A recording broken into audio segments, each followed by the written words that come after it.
when you walk into that room with a casting director and a producer and a director, most probably, sometimes just a casting director and a director, you sort of, you know, you need to really be on it. You know, the competition is very stiff, and learn it.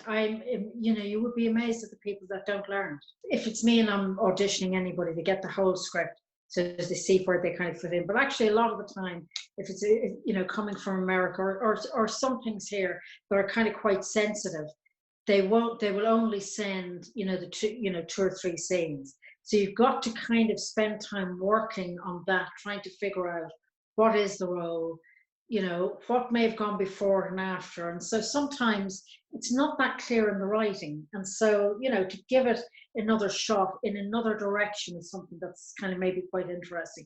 You know, maybe something that's quite violent or a character that's quite angry, then, you know, there's sort of levels of that. And it might be interesting to kind of see one or two of those.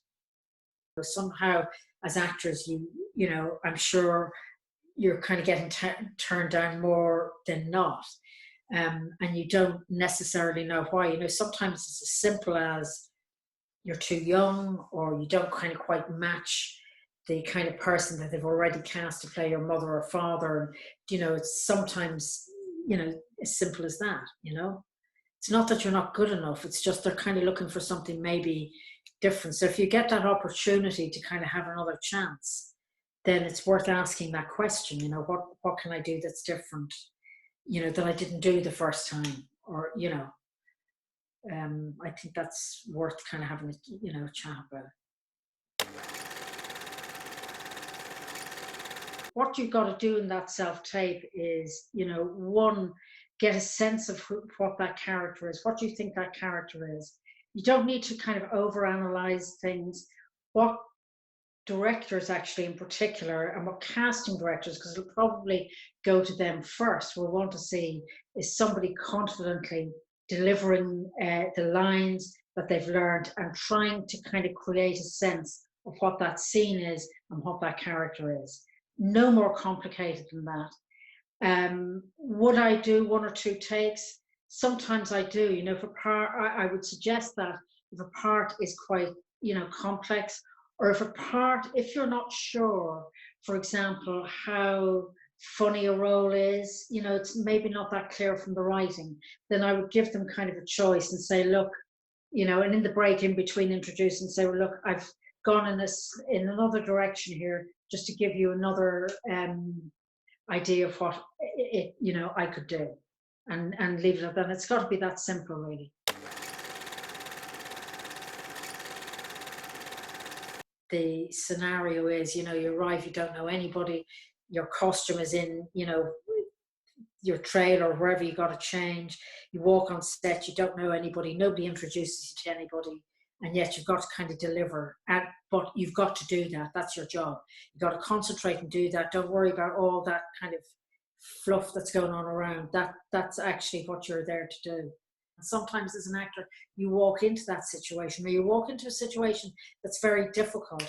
Maybe the director is not getting on with the actor. Maybe the two lead actors aren't getting on together. And your scene is kind of in, you know, you're in a scene that's sort of in between all of that. You've just got to take responsibility for yourself and deliver your bit, you know. I mean, I think it's the hardest thing to do.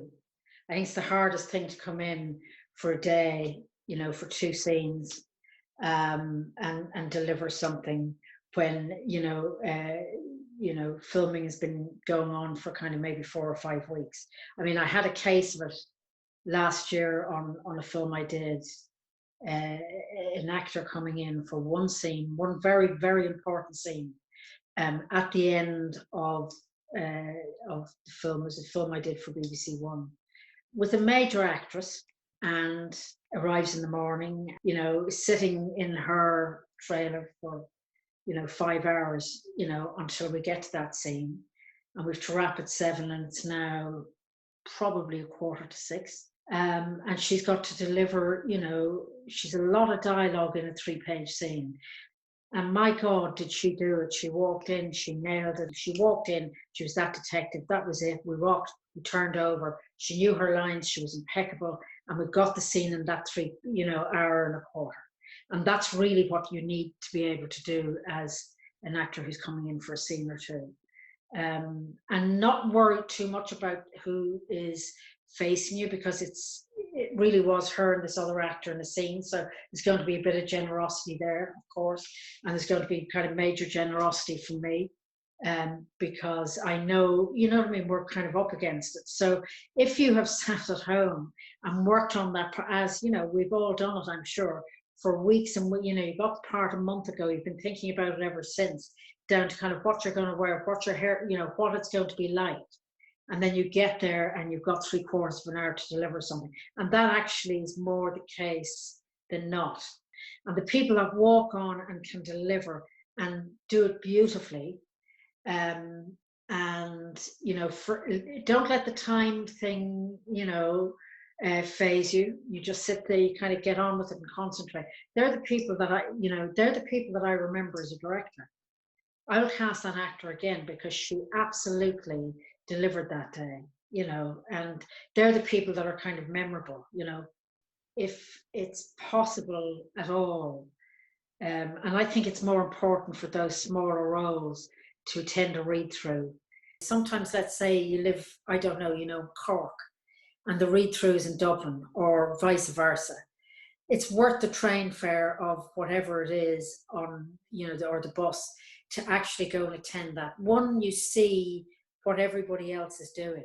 You meet the lead actor, you're seen as probably with one of them. You get to meet them, you get to see actually what other people do in a read through. It's really interesting.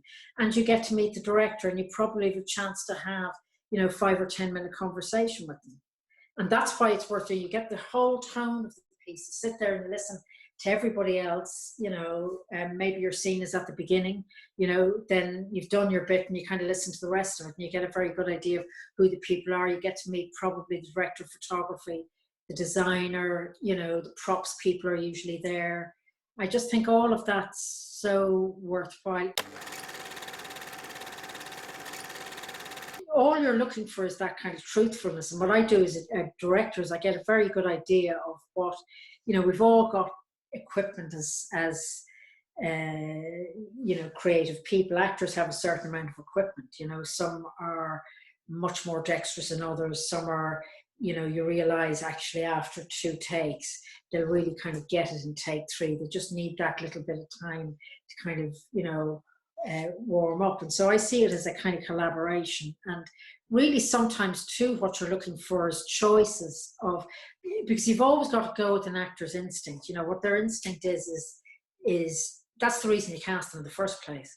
And for that truth that they have and that honesty that they have. So when, you know, you get a note, you know, at the end of take 2 or take 3, it's actually often sometimes to kind of give you a choice to say, you know, I wonder, you know, because we don't know, you know, we're in the middle of kind of making this film, and we're thinking, I wonder if they were a bit angrier there, might that be kind of useful to have, or really do they need to be much, you know. So that's really what you're, you know, kind of asking for, you know.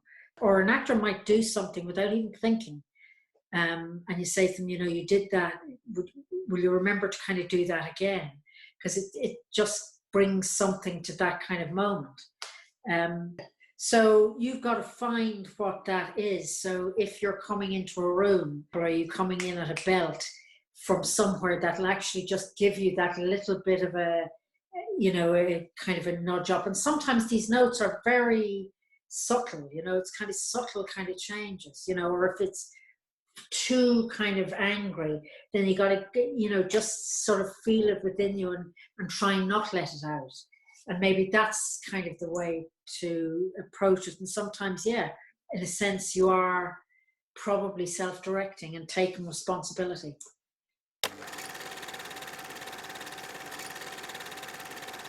You know, there are occasions where, you know, I mean, it's going back a long time now, but I had a young actor, you know, a bit method, which is fine. But it's, you know, 20 to 7. I have 20 minutes to kind of get a scene. And you know, we set up this shot, and he said, what's my motivation for standing here? And I said to him, I'm sorry to have to say to you, I will never say to you again, your motivation is it's 7:15 and I've got to get this scene. So in the nicest way. And I said, by all means, you know, step off the kind of, do you know what I mean? And come into the scene. That's cool. But I've got, you know, sometimes you know, you've got to have that part of the story. You've got to have that sort of moment. And it doesn't happen very often.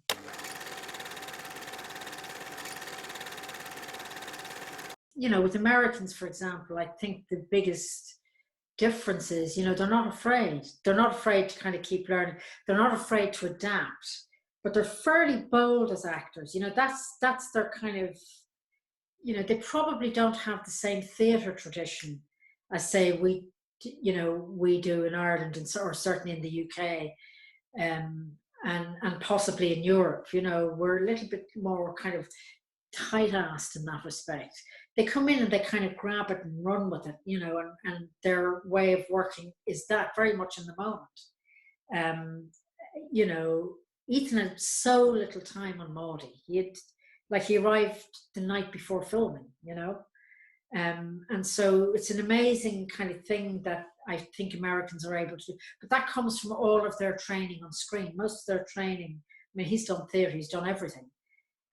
Played music, done everything. So, you know, he's kind of unique. He's a kind of unique artist in that way. But it's that hunger to kind of do something new every time and try new things, that maybe we kind of hang on to something that's a little bit more secure, possibly. Whatever, you know, whatever that is. And they're very often just kind of in the moment. You know, sometimes you don't get the same thing again. You know, very much, or they find something in a scene, you know, often at the end, you know, I'd let kind of the scene kind of run on for a bit and, you know, eventually say cut, and you'd hear Ethan go, give me another chance, give me another chance. I know what I'm doing now, you know. And then you've got to let things go too, you know. It's like a director, you walk off set in the evening and think, God, now I know how to do it. You've got to let that go, you know. Same with an actor, you know, you're playing a role, you know, that you're filming with somebody for 2 or 3 weeks, and you don't feel you kind of nailed it today. At the end of the day, you got to let that go, you know, approach it anew tomorrow, you know. And I've learned from that, you know.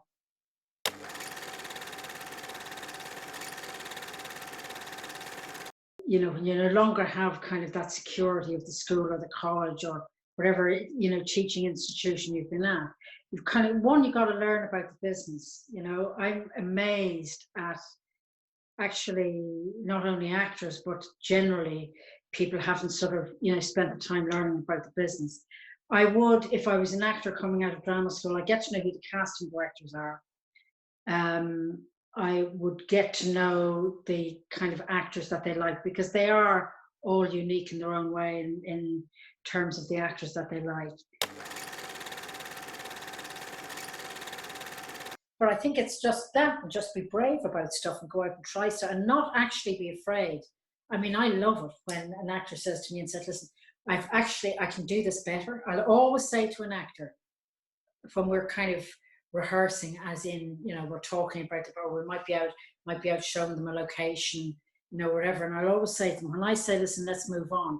If you think you can do it again and do it better or do it differently, that's kind of it, put your hand up and shout, and we will, if we have, you know, the time. And so I think more and more actors have got to kind of take responsibility. You know, I think that term that you used, you know, self-directing, is kind of tragic but kind of interesting.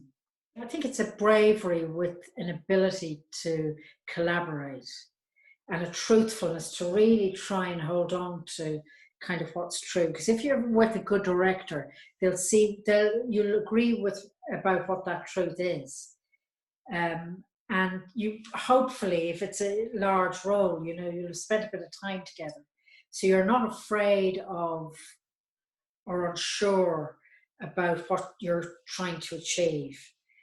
And then you can really fly. It's my job as a director to let actors fly and find, you know, I think back to kind of Sally and Ethan, or actually even Aidan Quinn and Raggy Boy. The reason those guys flew is because they knew, I think actors like to know there's somebody looking at what they're doing, saying to them, listen, it's okay, or that's great, but we actually chance, do something, and I think it's that ability to be open and brave and reasonably kind of confident in your ability, because that's why you're there in the first place, because you're kind of good enough. So you don't have to prove that, you've just got to deliver it. And hopefully you'll have that nice collaboration with everybody.